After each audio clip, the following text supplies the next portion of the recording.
As I began my journey into problem-based learning, the first thing I thought about was what technological tool is going to work best? What tool will allow me to create and run a 3-act task in a virtual environment? What tool will allow all students to show their thinking? Today we speak with Nick Rhodes, who's been teaching online in one of the largest cyber schools in America. So that's online without COVID being a thing. Nick shares his story from transforming from a rock band frontman to working in accounting, to teaching math, to being a founding member of our Make Math Moments Academy, to becoming a rock star online teacher. What a journey. Nick is now wondering, how can he adjust his assessment practices so that they line up with his problem-based approach to teaching mathematics? This is another Math Mentoring Moment episode where we talk with a member of the Math Moment Maker community, a person just like you who is working through some struggles, and together we brainstorm possible next steps and strategies to overcome them. Let's hit it!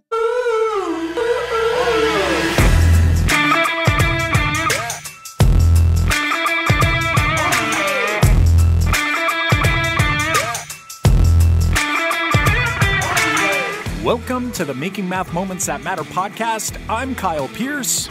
And I'm John Orr. We are from MakeMathMoments.com, and together with you, the community of math moment makers worldwide who want to build and deliver problem-based math lessons that spark curiosity, fuel sense-making, and ignite your teacher moves.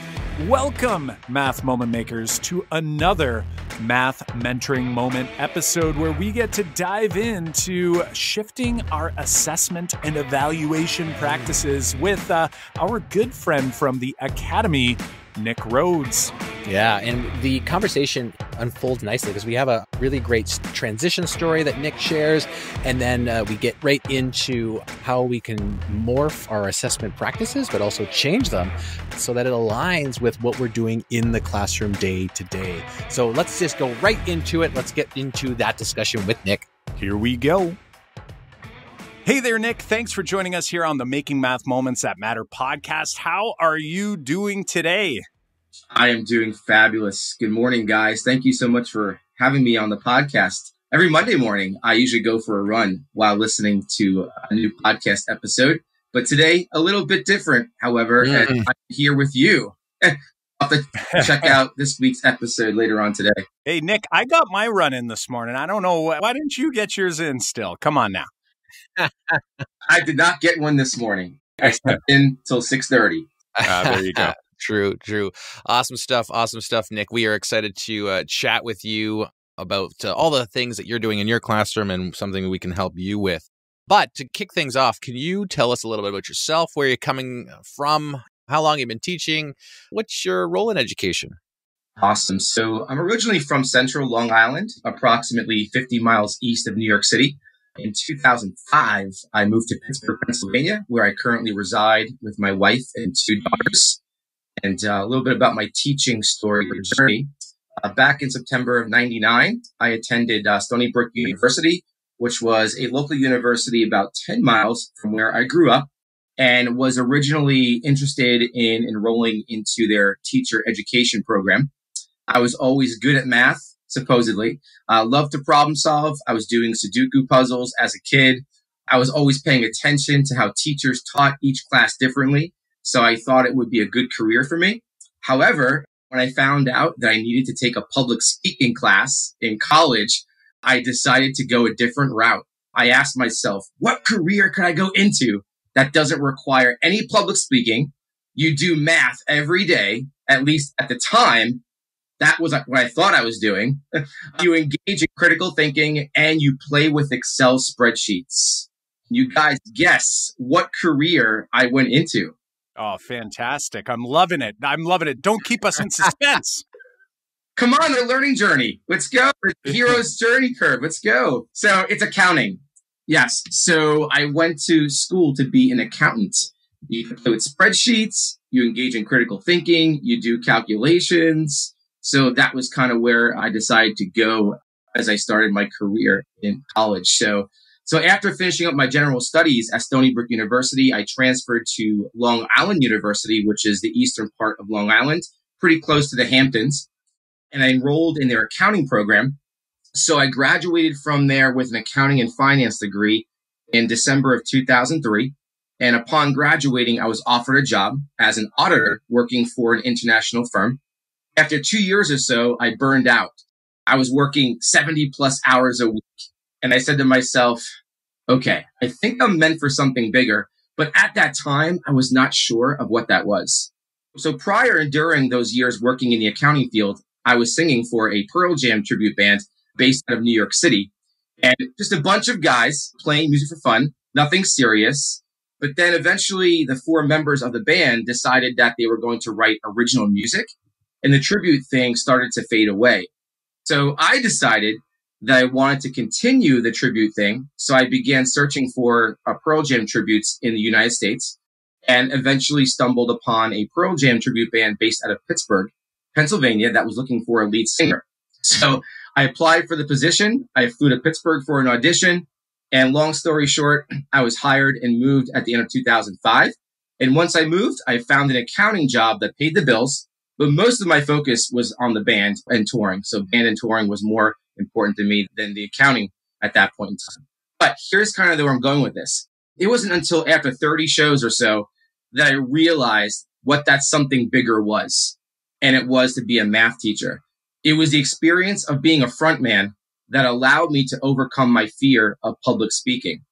So in January of 2007, I went to Robert Morris University in Pittsburgh to obtain my middle and high school mathematics certification. So that is a little bit of story of how I got into teaching.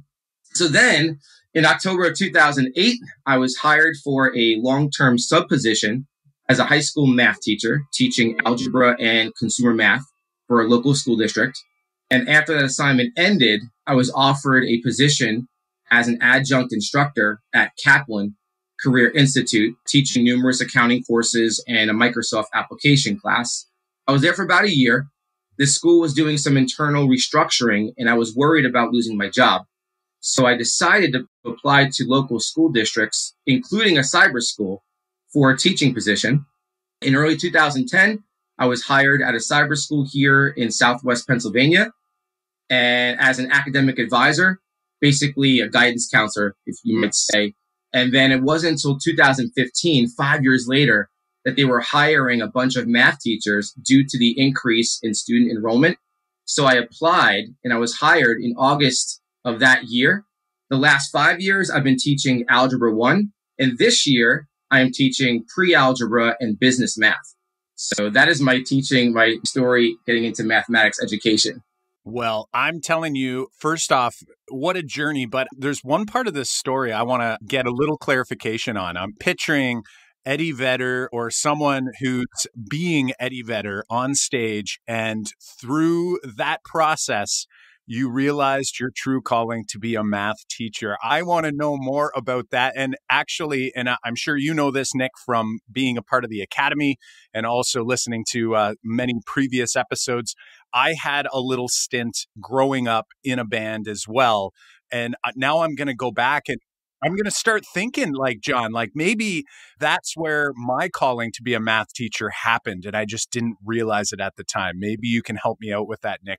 What helped you see that, you know what, I want to head into math teaching? You've overcome this fear of, obviously, like you had mentioned, public speaking, which again, like teaching is kind of like a permanent public speaking gig, right?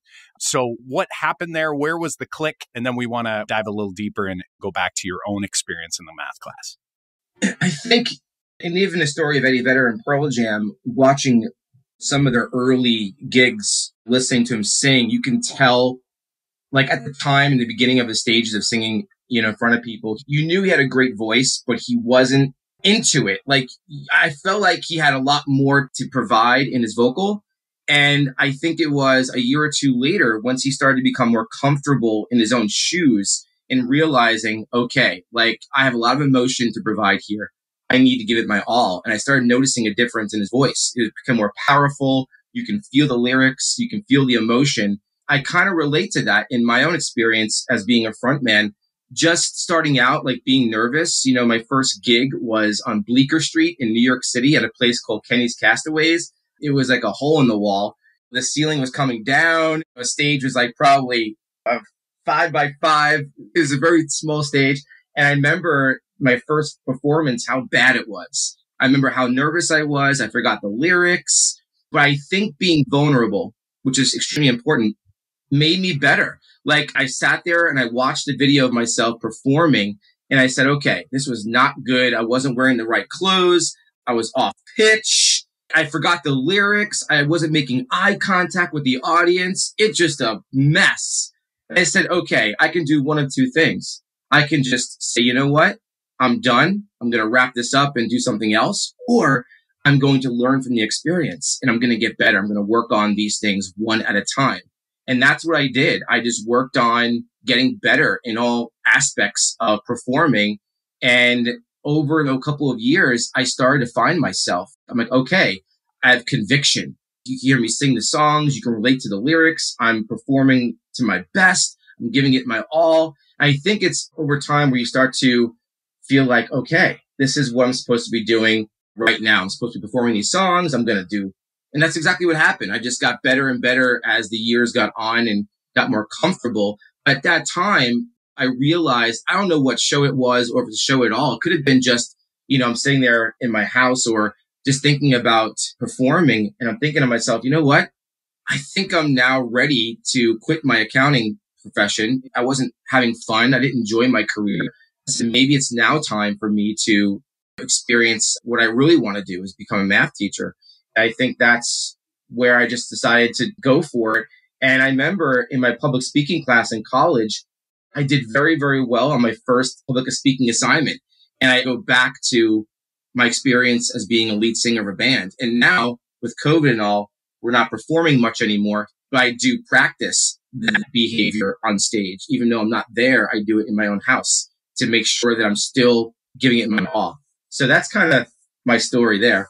Awesome stuff. And, you know, I think it's, if we kind of think about your reflection process, you said you needed to slowly increment, get better at different things. Like think about that as a teacher, because that self-reflection is so important for us as teachers to do as well. And you were kind of modeling that in a different field and also led you to the teaching field. So it's a lot of vulnerability, a lot of ongoing process of how you can get better as a teacher, how you can get better at whatever task that you would like to do. So appreciate your story there, Nick. Let's dive a little bit deeper into your math moment. I know that you've listened to most episodes. What's a math moment that when we say math class triggers a memory for you? I'll give you the follow-up right away. We're going to ask how that influences your teaching. You ever see the movie Groundhog Day with Bill Murray? Oh, yeah. That pretty much sums up my experience all the way back to 6th grade. But I'll paint you a picture of what my math experiences were like. So I'd walk into a math class. All the desks will be perfectly placed in rows. You sat down in your assigned seat and took out your notebook, right? While the teacher walked around the room with his or her grade book, making sure you completed the prior night's homework assignment, you would turn to the next clean sheet of paper in your notebook and begin copying down notes that were displayed on the chalkboard. And we spent about 10 to 15 minutes of class doing that. The teacher would wait then until everyone was done. There was always one kid that was slow taking notes, so we had to make sure we waited for him to finish up. The teacher would turn the lights off in the classroom. You know what that meant? The signal for the projector screen was going to be turned on. So he or she would turn on the projector and place the black line master on it, which included more notes, but they had example problems. All right. So he or she would then ask us to copy down each example problem. As we copied word for word, the teacher would go through the procedures on solving the problem. And then after several examples were presented, we were then asked to solve a problem on our own. After a set specified time to complete the problem, the teacher would then call on a student to go to the board to show the class how to solve it. Now, you guys probably know about 90% of the time, the student at the front did not even know how to start the problem. So the teacher would give the student an unhappy grin, ask him or her to sit down, and then would ask the class if someone else would want to come to the board, basically to show the struggling student how it's done. you know what happens? Crickets all around. How did that influence, like, do you remember that? So obviously this is a memory, like it's an ongoing memory of what math class sort of was like for you. I'm wondering, do you have a memory of like how you personally felt as a math learner? And the reason I'm asking is because if I back up to your initial fear of public speaking, I'm wondering whether that was something that influenced or had any sort of effect in this particular scenario where you might be the next person that the teacher calls on to take the trot up to the board to maybe or may not be able to get started on a problem. Yeah, good question. Actually, I did not have a fear to go to the board. I'd actually volunteer. My hand would go up. I always wanted to be the kid that would want to go to the front because I was supposedly good at math. I was really good at taking notes. I was really good at memorizing procedures. And no matter what problem the teacher gave, I was able to solve it very quickly also. But I do remember that it was the same problem with different numbers, like just switching numbers around, but the same type of problem. There weren't problems where I considered to be like non-routine problems where you're addressing a standard and you have it on the board. I think she wanted to make sure that we got the procedures down. So I think that was the big thing there. But yeah, I never was nervous going to the front of the board because I knew the math. So I wanted to show the class that I could do it. I think me volunteering every time, it did make a lot of the students in the class uncomfortable, saying, oh, he must be the smart kid in the class. Thanks for sharing that memory. And I think it goes to show all the things that kind of go into how we teach and what's going on here. Nick, I'm wondering, I think this goes nicely into kind of your journey. And can you share with us a teaching success? We know that you've been a member since the very beginning of our academy. You've done lots of learning along the way. And I'm wondering, like, what is a success that you can share with us that you've had? And also, I wouldn't mind you clarifying for our listeners, like your cyber school. Like maybe before you go into this success, give us a snapshot of what that looks like so that I think a lot of us probably understand what that looks like right now, but maybe you've been there for a long time. You've been teaching this way before we have. So I'm wondering, could you give us a snapshot of the school, but then also kind of go into a success based on the learning you've done in this, say, last year or so? Yeah, sure. So in my setting, I'm a virtual classroom teacher. So I teach synchronously 5 days a week. And I have 5 sections. So currently this year, I have 3 sections of pre-algebra and 2 sections of business math. We have approximately 25 to 30 students in a class. And if we happen to have a higher number of students in the class, we are assigned a co-teacher. So someone else that kind of helps with you in your journey. So as of right now, our school, I think, has over 11 to 12,000 students. And it's one of the largest cyber schools in the nation. So I'm really excited to work for a particular school. And like I said, it's difficult. I find it very challenging to teach online. I started out teaching in person for about a year and a half. And I found that it was a lot easier being face to face. So of course, being, remote has definitely have its challenges. And I listen to the podcast, I listen to people who are now remote, who've been teaching face to face, and I'm listening to them and their struggles. And I do still have the same struggles they do. Even though I have a lot of experience teaching online, I still have those same struggles those teachers have that have been teaching only for maybe 6 to 8 months online. So I try to listen to them and take what they're saying and try to apply it to my situation. It's one of those things, too, that I don't know if we'll ever be able to fully replace that face-to-face experience. And in some ways, I kind of hope we don't figure out a way, because there's something about that human connection piece, right? And I was actually just speaking with a neighbor who is doing his work all online.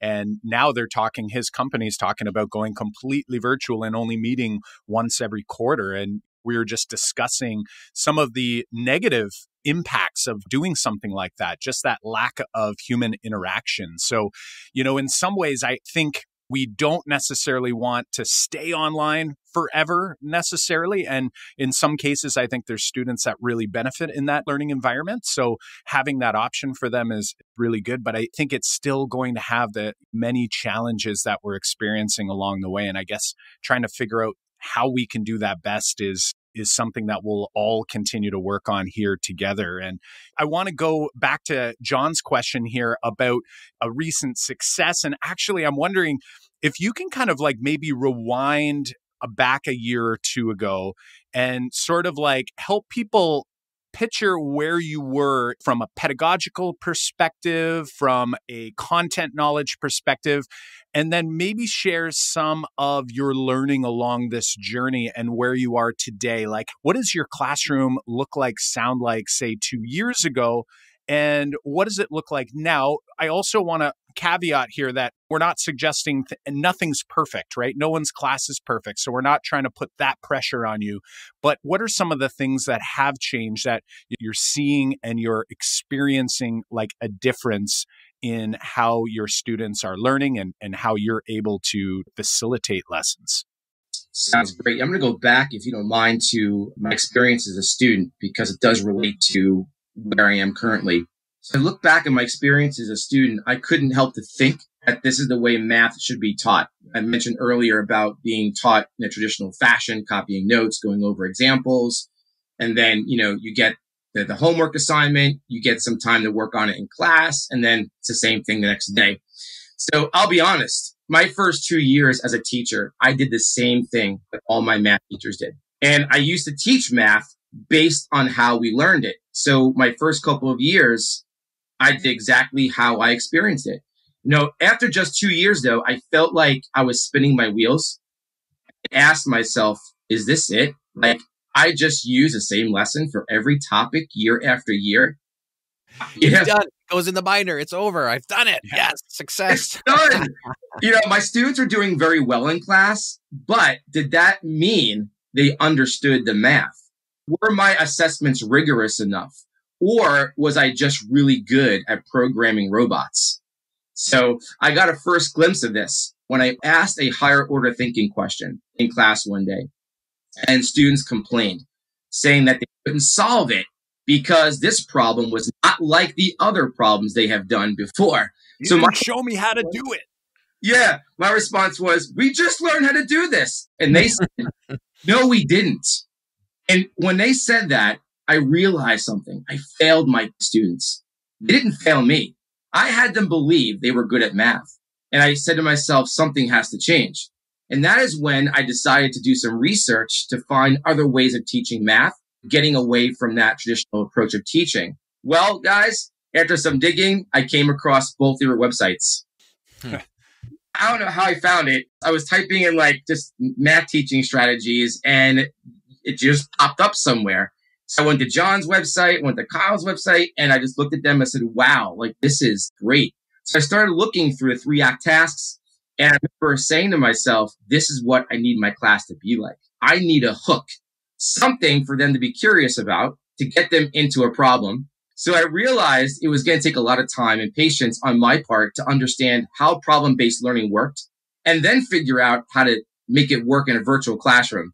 So I enrolled and completed your Making Math Moments That Matter 12-week workshop. I completed the Are You Picky Enough course. And I just finished up to module 3, the Assessment for Growth courses. So fantastic. There were many takeaways. Oh, man. There are so many takeaways from these courses, but there was one thing in particular that stuck with me. And I always go back to it whenever I start to question what I'm doing in the classroom. And it's the hero's journey curve. Now, if you combine that idea with setting up math experiences through video games, I know Dr. Raj Shah's podcast back on episode 18, right?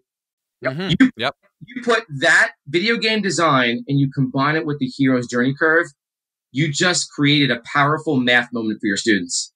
And I think just those two ideas alone helped me create a way for me to teach mathematics online. So I'm going to come back to the hero's journey curve and the video game design as it connects to what I'm about to tell you. So as I began my journey into problem-based learning, the first thing I thought about was what technological tool is going to work best? What tool will allow me to create and run a 3-act task in a virtual environment? What tool will allow all students to show their thinking? What tool will allow for discussion or collaboration? What tool will allow me to quickly assess what my students know and allow me to adjust? What tool will allow me to leave descriptive feedback to move students thinking forward? All of these things I was thinking about. And the one program that I realized that did all of these things, and you guys probably know this, is Desmos. And all those ideas just came from your Are You Picky Enough course. That was an amazing experience. Like, I didn't realize when I look at that compared to Kahoot or quizzes or other types of tools you could use in the classroom, when you were talking about that in your course, I just realized, my gosh, like, yeah, Kahoot is multiple choice. It's about speed. It's not about knowledge. And it really got me thinking. So I wanted to thank you for that, because it really helped me pick out a tool that I thought was going to work best for my classroom. And Desmos Classroom Builder has been the go-to tool. So over the last 2 years, I've been working on developing a digital curriculum strictly through the use of Desmos classroom activities, either by selecting one of their activities that are currently existing or one of your tasks and putting my own spin on it. So I did take the one, what was it? It was No Bikes Allowed. I think it was Kyle on a scooter. I think you guys were in California or somewhere, and you're riding a scooter. Yeah, so I actually used that. San Diego. I used that as a task, and I put it into Desmos and use that as a lesson to get students to learn how to create an equation of a line given 2 points. It was a good way to get them hooked into that particular lesson. But before I started diving into creating a digital curriculum, I thought to myself, like, where do I start? How do I know if these activities are going to do the job that it was intended to do? Like, not turn my students into robots. That is where the hero's journey curve fits in. And pretty much every activity that I create follows the design of a movie. So I combine the learning curve with the video game design. We have like a producer, which is myself. I'm responsible for creating the overall experience, carefully design the movie so that the learning goal is not realized until at least the last third of the movie. I know you mentioned in one of your modules that you don't want the learning goal to be established too early. It kind of ruins the surprise. It's like you get the ending of the movie before it even starts. So when I produce a movie, I always think about what is the learning goal that I want to come out in the end. So that's the producer. That's me. My job is to make the experience. The actors are my students. The screens in Desmos are different scenes, which includes prompts that produce the actor's struggle, right? The notice and wonder, the predicting, the estimating, settling a dispute, the information gap, crafting a scenario, those math language routines I've been learning more about. So the screens are kind of like the scenes in the movie. The actors are my students. And then the audience is also myself, right? Like, I'm anticipating what might happen in the movie. I'm monitoring what the actors are doing. Maybe some foreshadowing there of what's to occur on later screens, which is the first 2 practices of the 5 practices. So I developed a spreadsheet that follows what I call like a quality assurance check. It encompasses everything that educators have shared, either through sessions in a virtual summit, an episode from your podcast, or a book that I've read. Open middle problems, mathematical language routines, math debates, the 5 practices, so forth and so on. And each movie has pretty much the same plot, right? It has an intro, rising action, climax, falling action, and a resolution. However, sometimes I throw in a surprise ending. And that plot of the movie can contain 2 separate stories. And then at the end of the movie, both stories are linked together. Kind of like what I sent you guys with Click Battle and Sugar Sugar, John's activity. At the end, I was able to relate the Click Battle and Sugar Sugar together for one final screen. So they can relate those 2 things together. I've also thrown in a thermometer rating screen at the end of the movie for students to rate the movie, leave feedback for the teacher, and reflect on their own learning. So that's kind of how it all developed, everything into developing a spreadsheet that kind of guides me through the problem-solving process by making movies through Desmos. This is great. And It sounds like you've done some great learning here for your students' benefit. And it sounds like the activities you're running are amazing, and you've built those up with that learning that you've done. Like the Are You Picky course, we designed that on purpose so that folks like you could learn how to just pick activities, but also then dive into specifically Desmos, how to make that happen in your classroom. So I'm so glad that you've taken that learning and you've spun with it, because building a curriculum around Desmos is like a whole different ball game, right? Like you've taken the lessons and then kept going with building and building and building. Like the activities you shared, combining already existing activities and editing them, that's some great learning, and I appreciate you sharing. And actually, I wouldn't mind you sharing with us. You said the No Bikes Allowed activity, you put that into Desmos. It'd be nice to link those up here on the show notes page so that folks can have a look at some of the activities you've created in Desmos. Wouldn't mind putting those down. So let us know that, share a link with us after this. We'll get that up on the show notes page. I want to kind of move into this sheet because I'm looking at it right now, the sheet that you've created, which is like your curriculum for, I think, your, say, algebra course or your high school math course. We call them something different here in Canada or in Ontario. And I'm wondering, this is some great stuff. Like you've already kind of mapped out where your learning goals are. You've mapped out what your big ideas are. You've mapped out what problem-based activities are going to hit those learning goals. I guess my question, Nick, then for you, like you've done a lot of the work that Kyle and I did a number of years ago when we built our curriculums for our courses, and it looks so similar. I guess my wonder is what's your pebble in your shoe right now? What's kind of got you up at night when you're thinking about I wanted to call these guys, I wanted to get their take on something. What is that thing that you want us to kind of chat about? Because it looks like you're doing some great stuff here. Yeah, I believe I have a pretty good handle on student engagement and creating mathematically rich activities like that. I'm getting better. We always get better, right? We're never perfect. But I'm at the point where I'm ready to move on to a different piece of my practice, and the assessment piece, which I think all teachers can say is the most challenging. I feel that it's out of whack. The students' marks on my assessments do not align with teaching through a problem-based approach. What I'm doing here, which you see in the spreadsheet, making sure I've crossed my T's, dotted my I's, and providing that rich learning environment for those kids, they're not performing as well as I would thought on my assessments. So I'd like to have some ideas, maybe brainstorm on how to close the gap so that the marks properly align with the rigor in my classroom. Gotcha. I love it. I love it. Assessment is so challenging and it's so big. And it's funny because a colleague of mine, Yvette Lehman from work, we constantly go back and forth, and she's got so many great ideas in mathematics. She's very, very strong with assessment. And we talk about assessment a lot because to her, everything begins with assessment. And I agree with that statement. But at the same time, I'm it's hard to begin with assessment when it's you're trying to piece together all these other things. So your journey sounds very similar to our journey, John and myself, with that we kind of focused on engagement first. It was I couldn't get high school kids to look in my direction. So it was I needed to get that under control, or at least that's what I thought I needed to do. So we focused there. It sounds like you've done a lot of work with that, especially doing the online workshop really helps with trying to get students to engage in the mathematics. But then comes this challenge, and teachers say this a lot when they start shifting.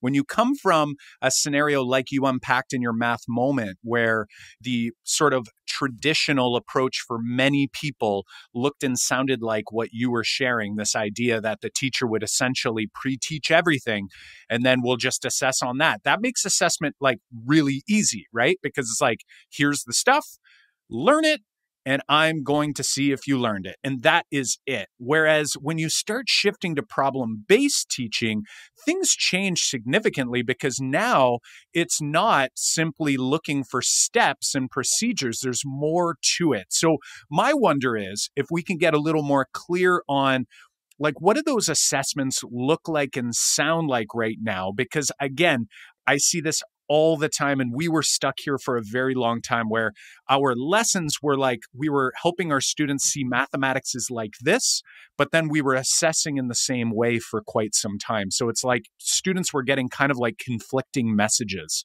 So what does that look like and sound like for you when you're doing an assessment? How often is it happening? What does it look like and sound like? Does it sound sort of like your traditional test?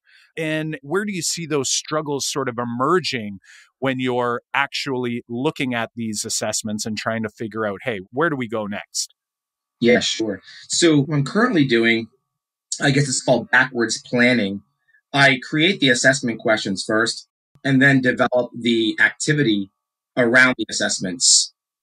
So I'm thinking, okay, if I keep that in mind, if I know what questions I want to ask them, I got to make sure that the Desmos activities I create allow them to use the activities to answer the questions, even though they're not directly related. They're like, okay, I go to screen 2 and maybe I can use that one to help me with this question.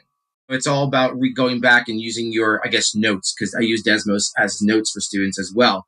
So there's 2 types of assessments that I give students on a regular basis. I used to call them tests. I used to call them quizzes. And then I started changing names because when students hear the word assessment or test, they just run away. So I now call my first type of assessment learning goal check-ins. Okay, so I used to have learning goal assessments. I changed the name. Now, these type of assessments, they are usually approximately 10 questions, and they are a mix of like fill in the blank and multiple choice. I try to ask more fill in the blank questions than I do multiple choice. And I ask different types of questions that hit the standard. I make sure that there's not a question that is the same as the next one. So it's like different levels of thinking, maybe like using a depth of knowledge, levels 1, 2, 3, and 4. So I try to hit on all of those, Bloom's taxonomy. I try to hit those through those learning goal assessments. Now, the students do have the ability to retake a learning goal assessment. And what I do is I leave general feedback for every question that students answer incorrectly. So I anticipate ahead of time what the struggles are going to be with each question.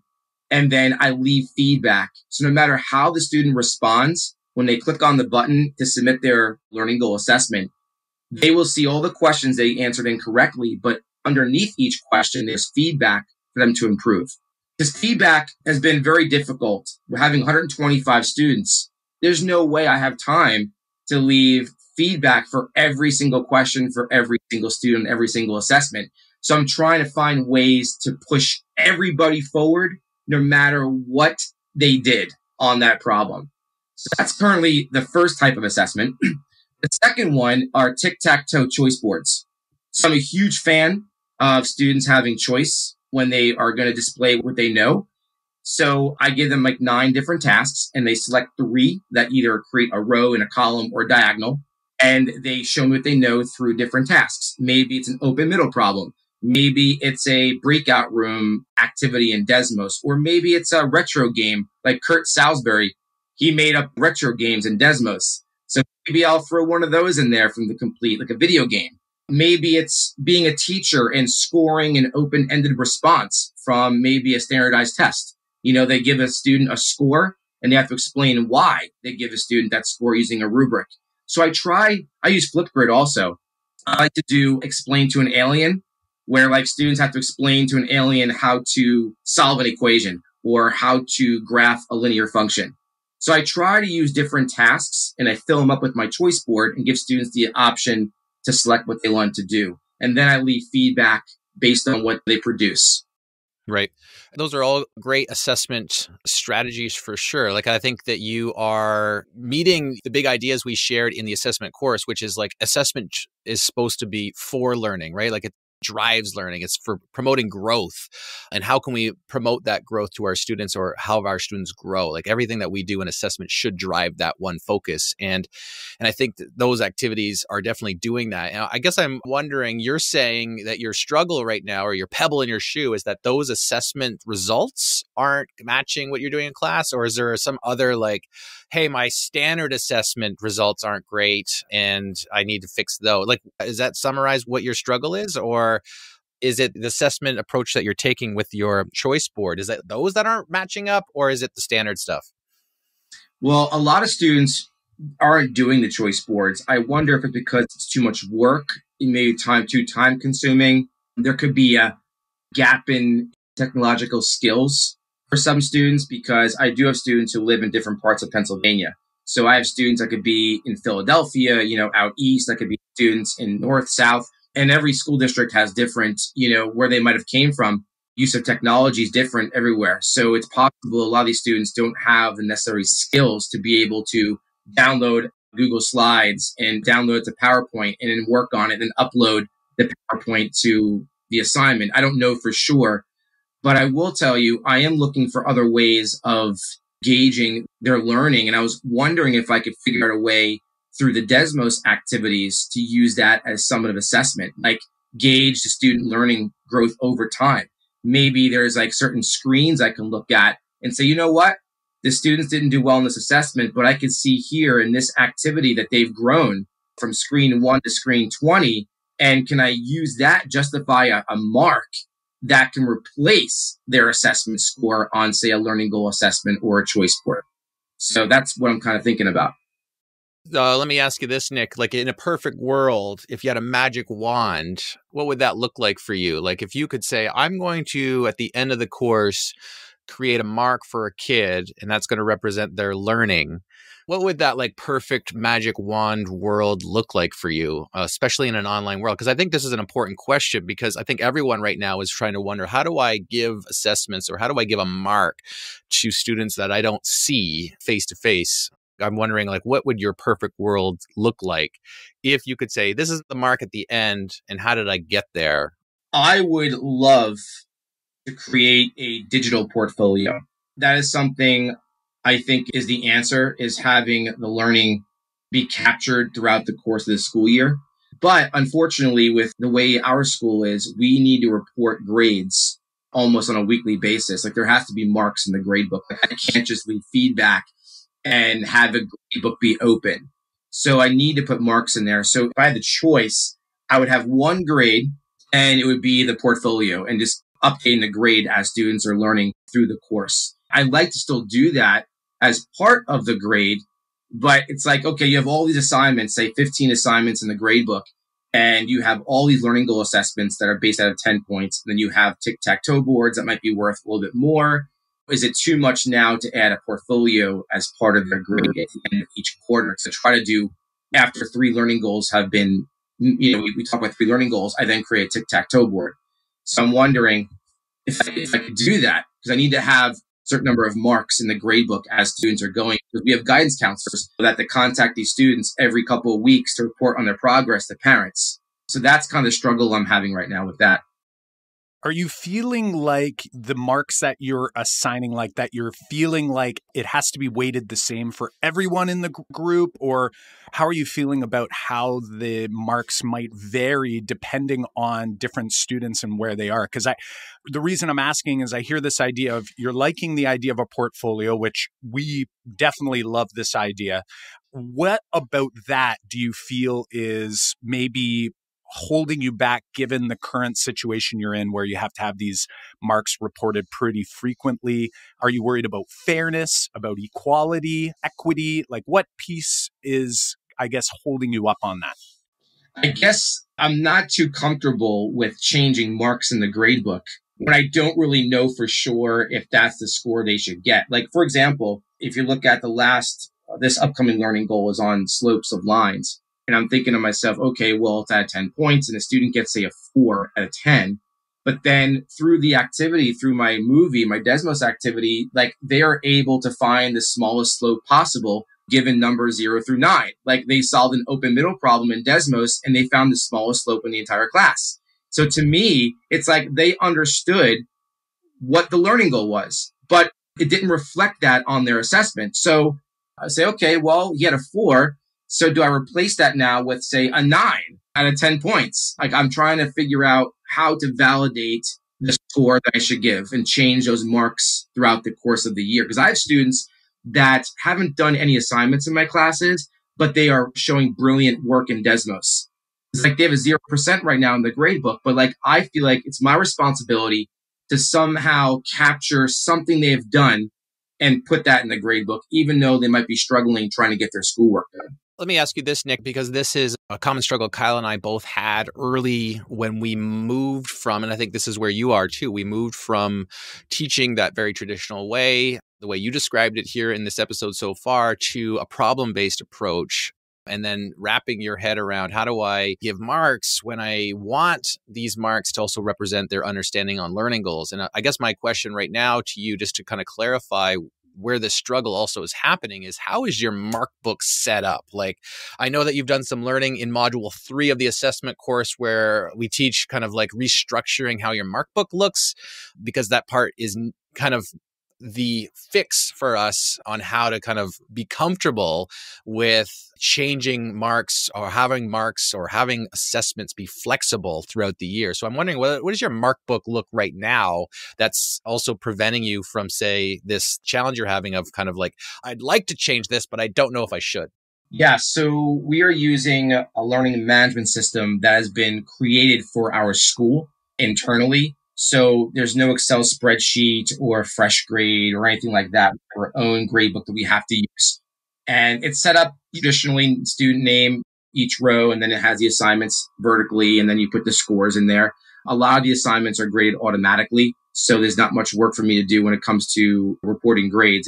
It automatically hit the submit button, the grade appears there. But for tic-tac-toe boards, of course, I have to manually grade. And then usually on a learning goal assessment, the last question is an open middle problem, which I need to score manually. But that's kind of how it's set up there.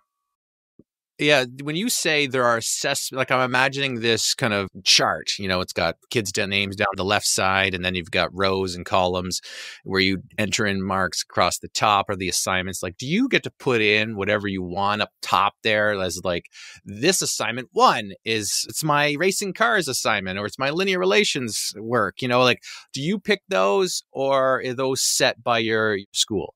I pick those. I name the assignments. Gotcha. So I guess your perfect world was like, you'd want to be able to change some of the grades to represent what they know. And you want to be able to use the information that you've obtained from observing the students doing the activities. I'm wondering, like right now, it's probably set up like assignment 1 or quiz 1 or learning goal 1, maybe it's check-in 1. Is that true? Yes.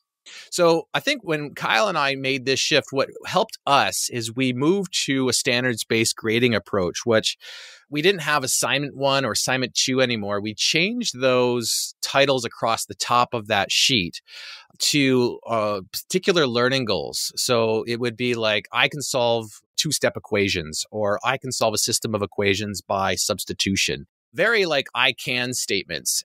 Or it might be like, I understand statements. It's things that we wanted to look for. And when we did that, it actually, I don't know, Kyle can share that too, but what happened is that we felt more comfortable, since now we had this like mark that could be representative of that particular skill. When we saw improvement on that skill, we felt comfortable going back to that mark and going, hey, look, I've seen consistently through different means. Like I saw consistently in the Desmos activity. I saw consistently in a conversation I had with that student that they understand that skill, or they can do that skill. And then we felt comfortable going back to that mark that was in the mark book and swapping it out with a new mark. And that would then keep track of a mark for that particular skill. That helped us. That stumbling block we had, like you're having, is that I don't feel comfortable changing a mark because I don't know exactly what it's supposed to mean. If you change the meaning behind what you're capturing, then I think that can help you feel comfortable about going and swapping things out. We definitely write down all of the changes that happen along the way, but that documentation of changing a mark based on information, and the information doesn't have to be just product all the time, like a quiz or a test. And that allowed us to go, hey, look, I saw work here, I observed work here, I had a conversation with work here. I'm going to use that with my professional judgment to say that this kid's learning is this particular score on that learning goal. And I think here in Ontario, we actually have to do that. We have to use observations, conversations, and product, all three, to influence our kids' grades, not just products. I'm going to stop here, let Kyle jump in, or Nick, maybe you want to comment on that thinking. Yeah. I can comment on what you said about conversations and observations. So that's something I considered using conversations with students, but I realized it was too time consuming. So I have a 50-minute online session, which equates to about 30 minutes face to face. So everything done online takes a little bit longer. So currently I don't have any time built into the class period to do that. But I did take your advice on maybe creating mastery days or learning goal improvement days. So like on those days, I have students choose what they like to do. So they can like review and address feedback on assignments. They can revise their work in a Desmos activity. If their thinking has grown, I give them the ability to revise their work in Desmos. They can complete a social prompt in Flipgrid. If they're done with everything and they want to do a Flipgrid response, I give them the option to do that. If they want to receive extra support on a concept or work on a choice board, they can do that. Do I give them a choice in what to do, or should I decide where I feel they would best benefit from? And I'm still struggling with that. Do I give them the choice, or do I say, you know what? You three are coming with me. You three are going to do this. I'm still trying to think about how to maximize my time when I give those mastery days to have the conversations I need with those students to verify a mark. Yeah, because that's kind of what I'm picturing right now, is thinking about using kind of a more of a traditional like assessment is more to get you a general sense of who's where. And that, especially in an online environment, like we also have to keep that in mind, is that is much more challenging to get a sense of who heard what in our lessons and who's understanding this or that. I find daily ticket out the doors, like even a single prompt or two. And I know you, Nick, have used like the shot put unit from the Make Math Moments website. And at the end of every single lesson, there's a consolidation prompt or two, which is really to help the educator get a better sense of who heard what. Sometimes when we're consolidating a lesson, kids are head nodding. In an online environment, you can't even see head nods. So you're just kind of guessing. No one's asking questions. So those consolidation prompts are really helpful to get you a sense, a general sense on a daily basis of who heard what, so that you can document some of where students are and help you determine what else do I need to know. And I think this is the challenge, especially in math. And Nick, you being someone who started going into that accounting field, it can be really tough when people who especially have sort of like a math background, an analytical sort of thinking brain, it's really hard for us to kind of shift away from this idea of like, everyone write this assessment, let's take these marks, let's put them in the grade book, and then trying to think of like, how do I change this without it all being mathematical and without weightings and without this and that and all of these things that sort of go into a traditional grading system. So I'm kind of picturing, if we use our learning goals, you had said you use backwards planning. You start with like, what are you going to be assessing, which is great. And I think maybe even having like shining the spotlight more specifically on the specific learning goals and the success criteria that you're going to use to try to gauge who is where. That process can start on day one of a learning cycle, where on day one, I'm noticing certain students are showing these particular learning goals or these particular skills, and I'm going to use that to help with my assessment process and making maybe that written assessment, that written test, as something that's obviously going to influence your understanding of who heard what, but then using that as your information on which students you want to talk to and about what. And that might require maybe shifting some of the time you're spending with feedback. I heard that as a challenge or a pebble in your shoe, is like, I can't feedback everything, which we 100% agree. So trying to pick what parts for, let's say for every student, like what is it that you want to ensure they have a little bit of feedback? Because of course we could feedback everything. Like that would be ideal, is like one-on-one working with a student and feedbacking every step of the process. Amazing.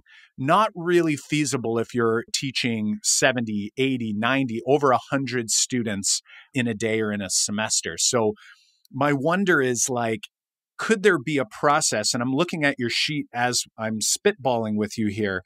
I see your sheet, and it's a great planning sheet for how you come up with your learning experiences.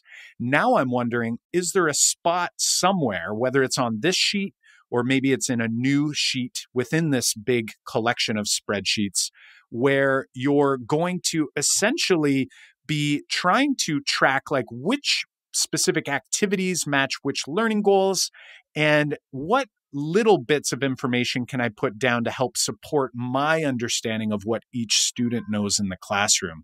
So there was a lot there that came from John and I over the past few minutes here. So we want to pause, sort of get your thinking, like what are you chewing on right now? What are your thoughts? And we can dive a little deeper here. Yeah, great. So I was thinking I'd like to have a couple screens, maybe one or two, that when I'm looking to gauge the students' learning, I can use that as their summative assessment. I was thinking like maybe like a which one doesn't belong, or a would you rather, or a two truths and a lie, like some way at the end of the activity to get their understanding of the content. So that was something I was thinking about, was trying to include some additional screens or for that. Because I really would like to have something, even like just a prompt at the end.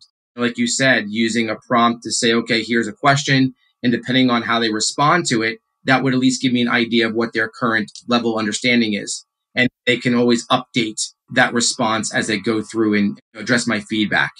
So that's one thing that I was thinking about. I'm a big fan of polygraph games, the Guess Who games. Maybe I set up a day, during mastery days, I grab the kids I want to have a conversation with. Instead of having a group conversation with 5 students, maybe we all just play a game of polygraph and see what kind of questions they come up with. I can gauge your understanding on what types of questions they're going to ask their peers. Just trying to think of different activities that I can do to keep the engagement up, but I also can use as formative assessment.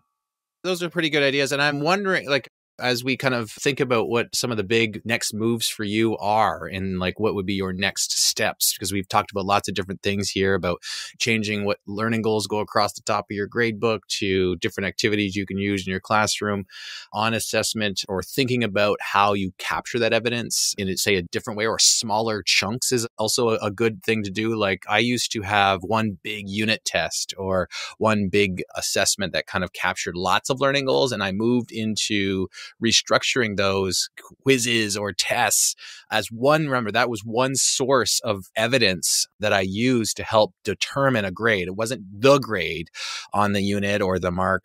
It was one source because I used the observations from those activities I saw. Like what Kyle said is that when you go into that activity and you have things you're going to look for, like these are the outcomes that I want to come out. And if I see them, I'm going to do a little check mark on a kid's name to say, hey, look, I saw that.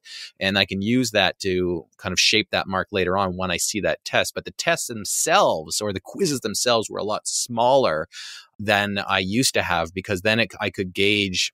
And they were more frequent, but so it was the same amount of questions being asked, but I could gauge where students were on those particular learning goals. And I knew a lot of information when I looked at that, because I used to be able to go, okay, look at the test result. Here's one mark that represents the test.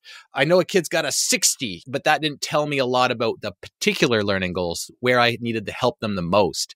And also relaying that to the parents. Like you would say, like a parent would say, like, what can we do to do better? And you would say, well, I see that you have a 60 on that unit test. I guess do more homework or share more information somehow. But then if you had it broken down by learning goal, you can say, look, this learning goal you're doing really great at. I don't need to see more evidence from that. Like you've demonstrated that consistently over time. But this particular learning goal, I haven't seen a lot of information from you. And what I have seen isn't that great. We need to fix this up. Like you've got way more information when you break them into smaller chunks so that you know what kids can and can't do, or do what they know and what they don't know. So I think maybe that would be a good next step for you, is like, how can you change some of your structure so that you capture more specific information so that you know a lot? And then it also will help you structure those lessons. Like, sounds like you're already structuring your activities to kind of look at those things, but now you just want to say, like, I want to pull that information so that I now have confidence that when I go to assign a grade, that kid's grade isn't just the test mark.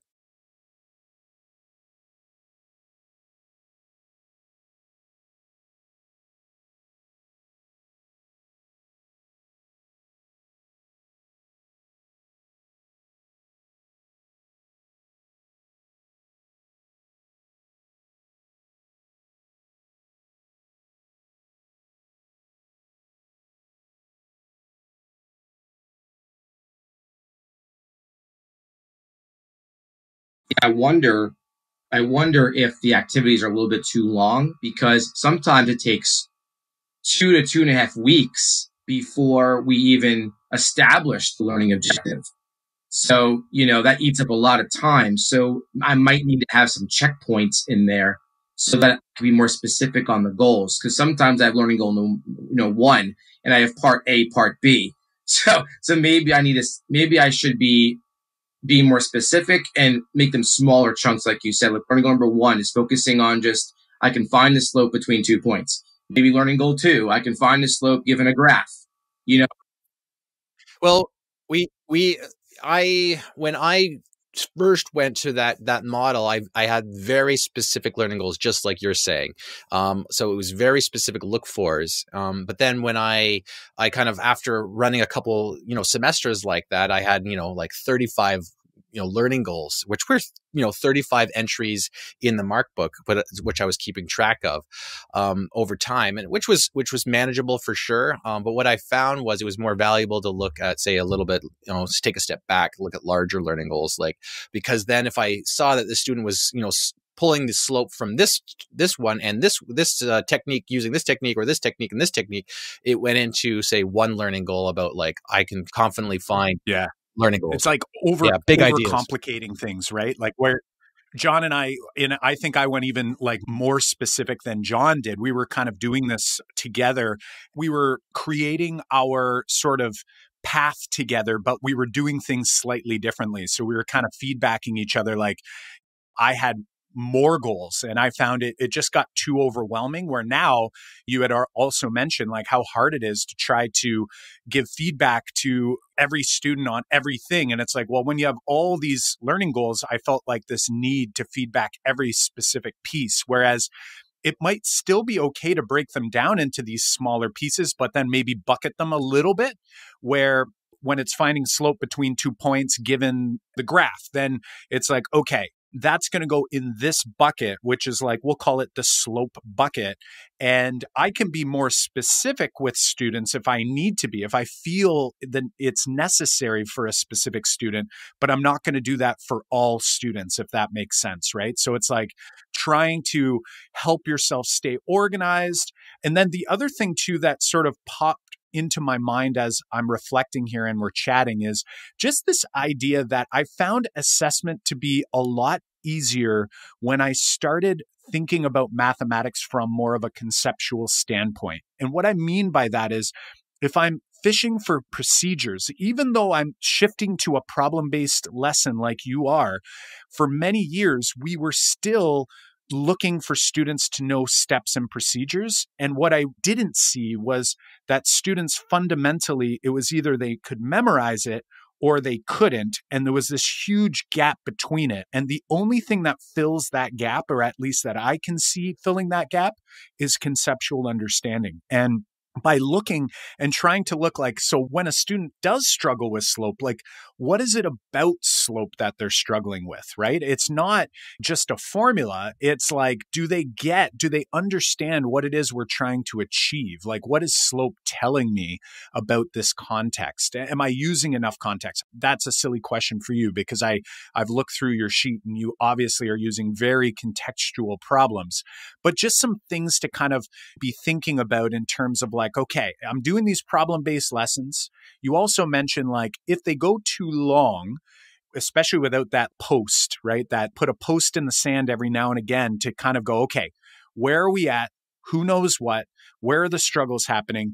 That can really help you from a feedbacking perspective. But if I'm waiting too long before I'm getting like real true sense of where students are at, then we've got trouble. So for example, I went into a classroom the week before we went into the holidays, and it was a virtual classroom, and we did an activity, and I gave a consolidation prompt at the end, and I followed up with the teacher the next day and said, hey, how did students do with the consolidation prompt?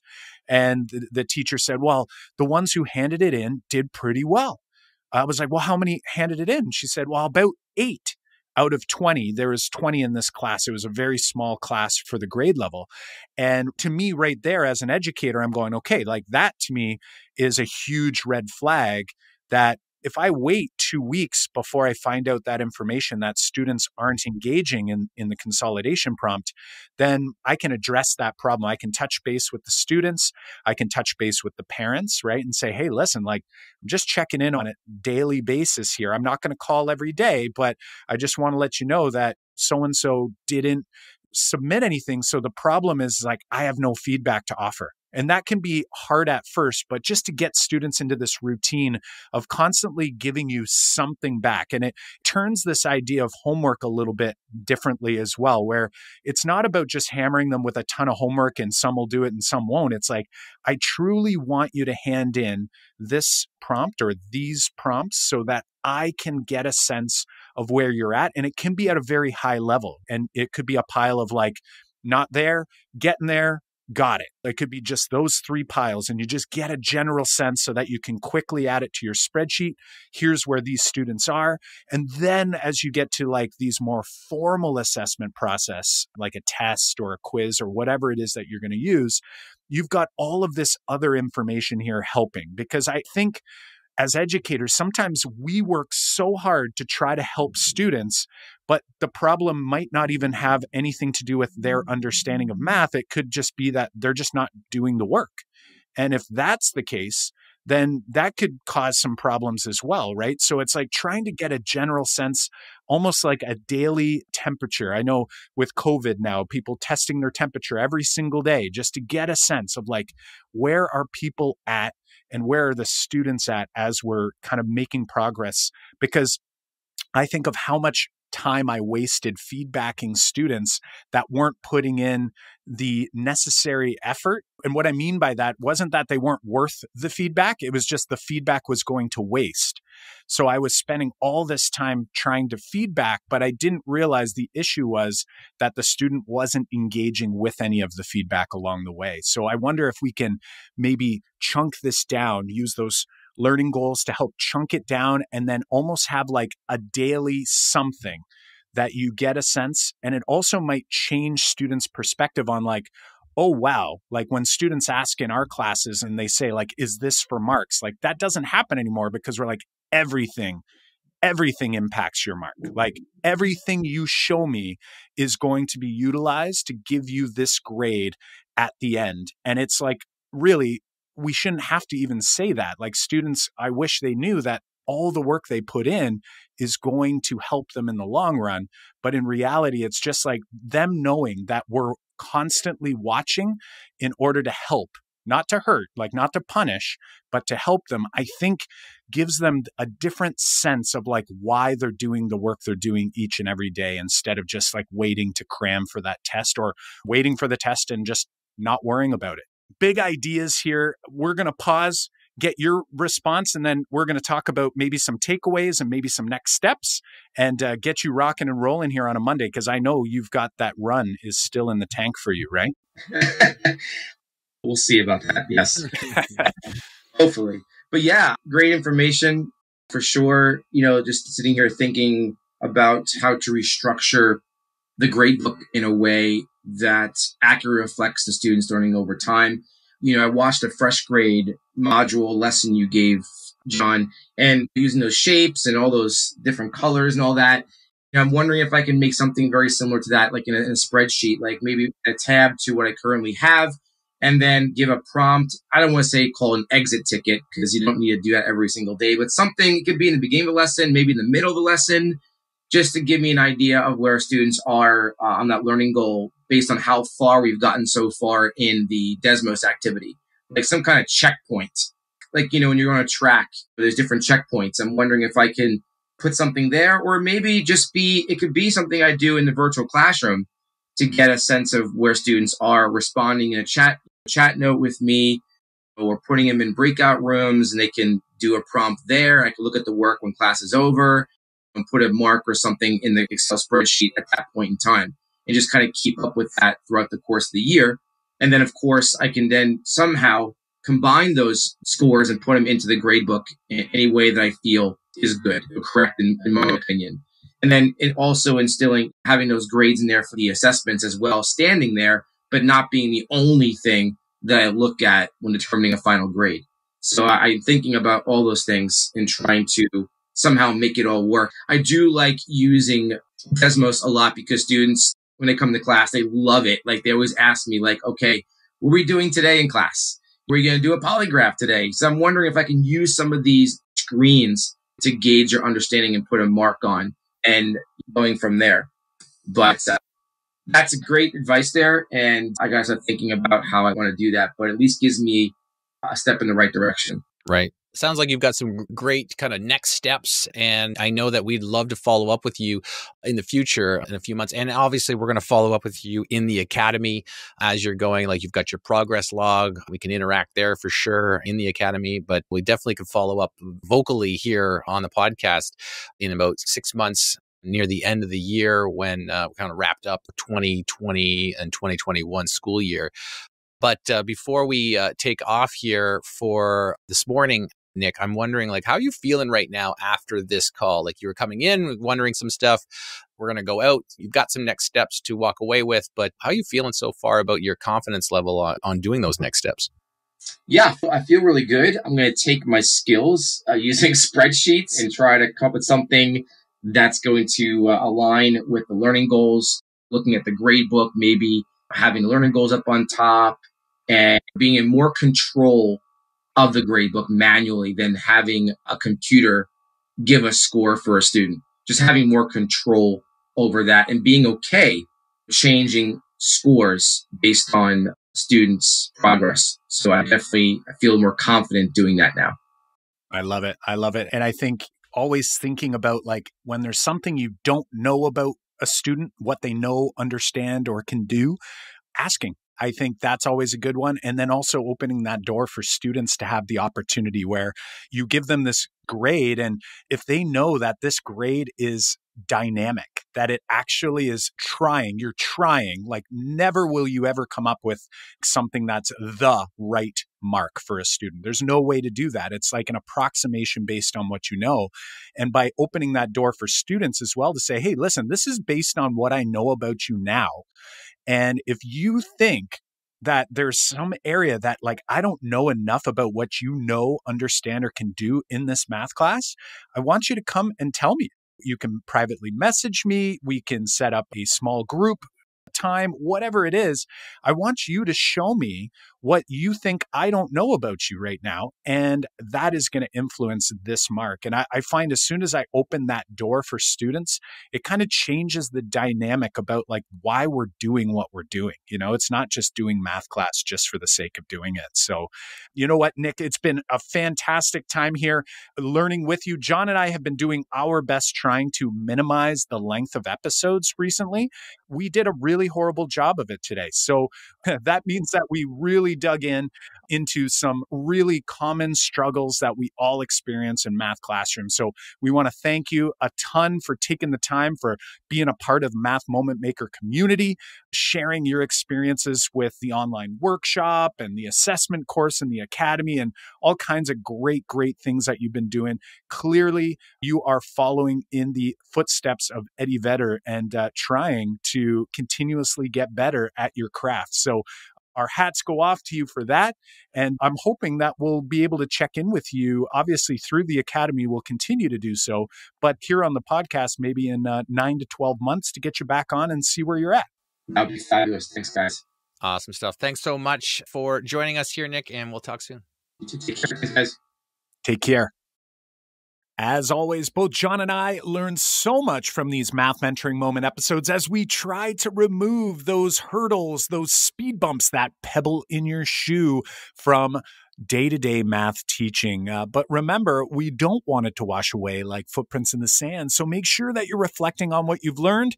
For John and I, we get this opportunity to always come back to conversations and write the intro and the outro and the website copy. All of this stuff is helpful for us to really solidify some of the discussions that we've had and to ensure that we can make some changes. A great way to hold yourself accountable as you reflect is to write it down, or even better, share with someone, your partner, a colleague, or maybe a Math Moment Maker from the Math Moment Maker community. You can comment on the show notes page, or hey, tag us at Make Math Moments on any social media channel. And also get into our private Facebook group, Math Moment Makers K-12. Are you interested in joining us for an upcoming Math Mentoring Moment episode where you can share a big math class struggle? Apply over at makemathmoments.com/mentor. And remember, it's a very short form. You're just giving us a general sense of what the struggle might be. And then we send you the details so that we can dive in and really try to come to some sort of next step together as a Math Moment Maker community. So again, head on over to makemathmoments.com/mentor and fire in your big math class struggle. In order to ensure you don't miss out on the new episodes as we put them out on Monday mornings, be sure to subscribe on your favorite podcast platform. Show notes, links to resources, and complete transcripts that you can read from the web or download and take with you. Go on over to makemathmoments.com/episode 138. That is makemathmoments.com/episode 138. Well, until next time, Math Moment Maker friends, I'm Kyle Pierce. And I'm John Orr. High fives for us. And a high five for you. Ooh.